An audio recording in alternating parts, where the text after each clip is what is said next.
Good evening and welcome to Justeventonline News at 9. I'm Anifat Ismail. The news headlines. Government plans national honors for notable Nigerians. Representative Committee says Nigeria won't compromise power sector safety. Citizens Assembly and Town Hall meeting held in Ilorin to foster community engagement. Ajaero to undergo medical tests to ensure uncompromised health. Federal government, Lagos, collaborate on food security. Oil production rose to 1.35 mbpd in August. 10,000 new recruits for development February 2025, police says. NiMet predicts heavy rains, thunderstorms across Nigeria. Eguavoen denies stepping down as Eagles coach.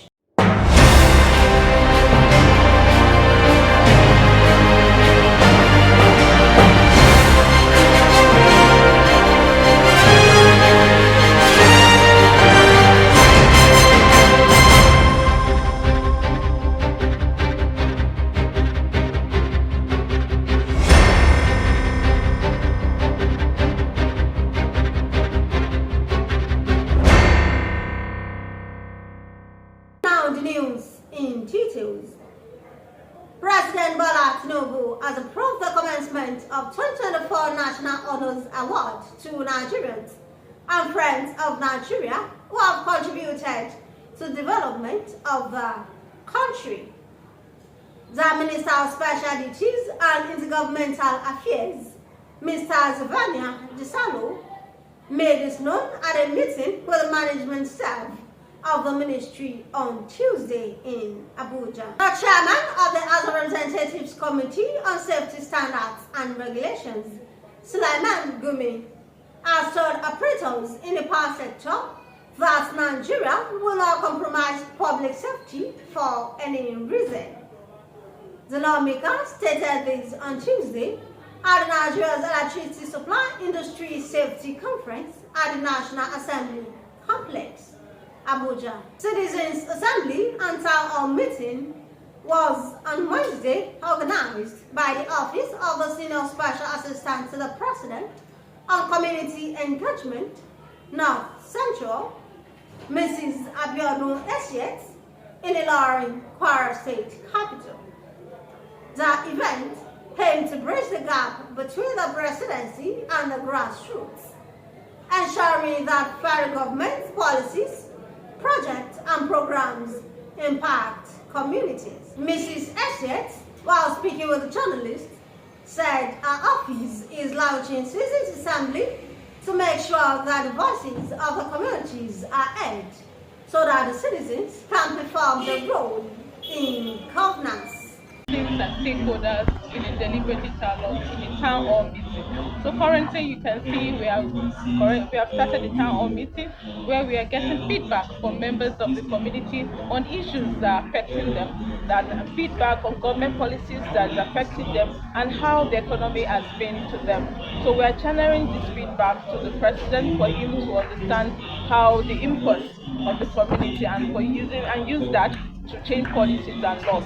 And in the same vein, we are also launching the Citizen Assembly. The Citizen Assembly, just like the function of the National Assembly, is a novel initiative of my office to make sure that the voices of the communities are heard and also embraced, so that the citizens can also do their role in governance. So in Kwara, we have over 40 volunteers who will be reporting to us live on issues that is happening in their community, and I translate those issues to the FEC and also to the presidency for him to understand what he's doing.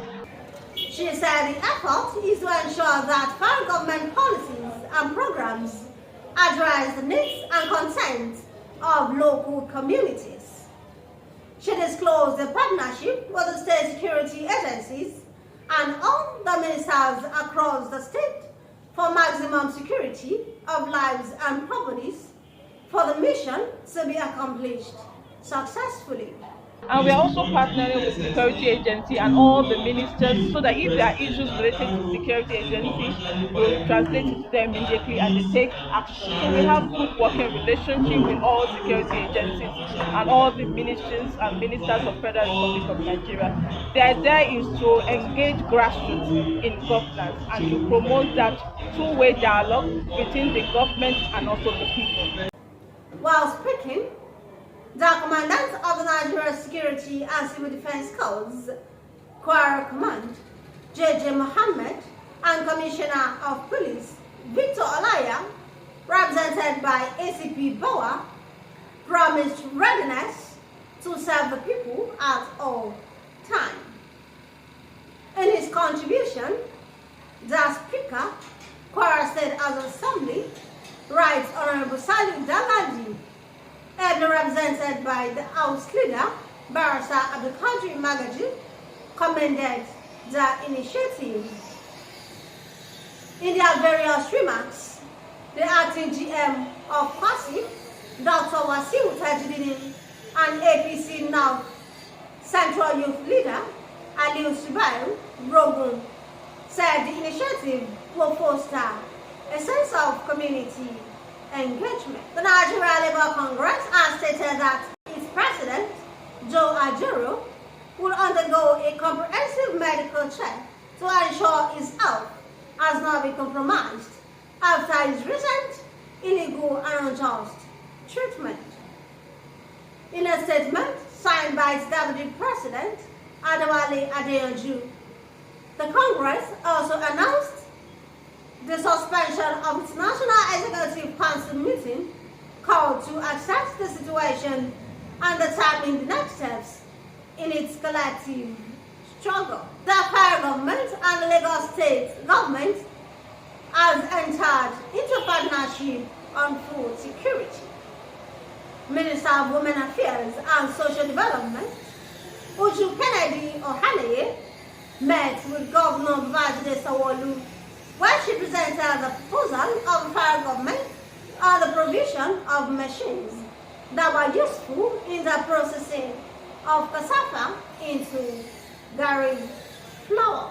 Nigeria's crude oil production increased from 1.307 million barrels per day in July to 1.352 mbpd in August, according to the Organization of the Petroleum Exporting Countries in its September monthly oil market report.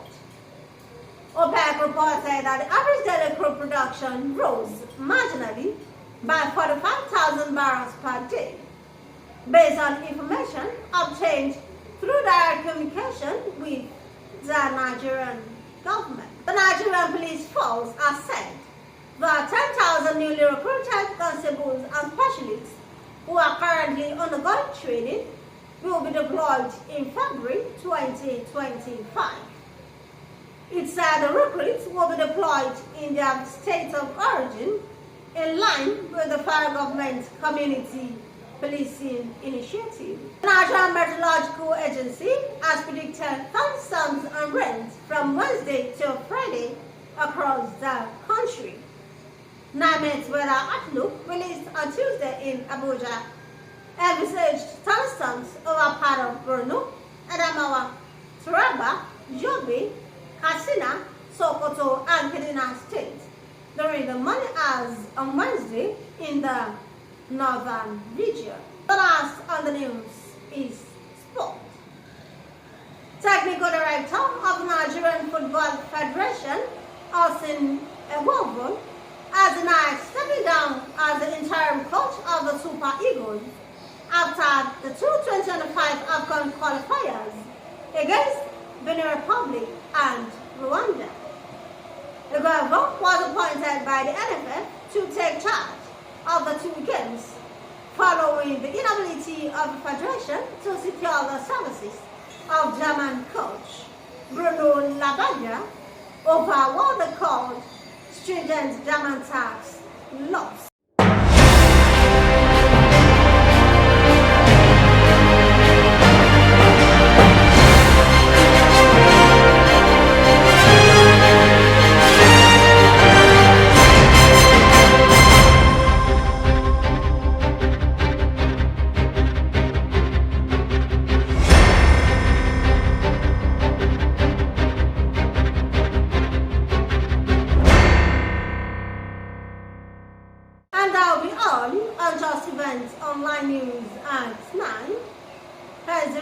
of the story. Government plans national honors for notable Nigerians. Representative Committee says Nigeria won't compromise power sector safety. Citizens Assembly and Town Hall meeting holds in Ilorin to foster community engagement. Ajaero to undergo medical tests to ensure uncompromised health. Federal government, Lagos collaborate on food security. Oil production rose to 1.35 mbpd in August. 10,000 new recruits for employment for 2025, police says. NiMet predicts heavy rains, thunderstorms across Nigeria. Eguavoen stepping down as Eagles coach. Thank you for watching Justeventonline News. Remember, what is worth doing is worth doing well. For more news, visit www.justeventonline.com and to read more updates. Follow us on our social media platforms with the tag @Justeventonline. You can also send us an email on justeventonline@gmail.com. I'm an infant. It's my view. Good night.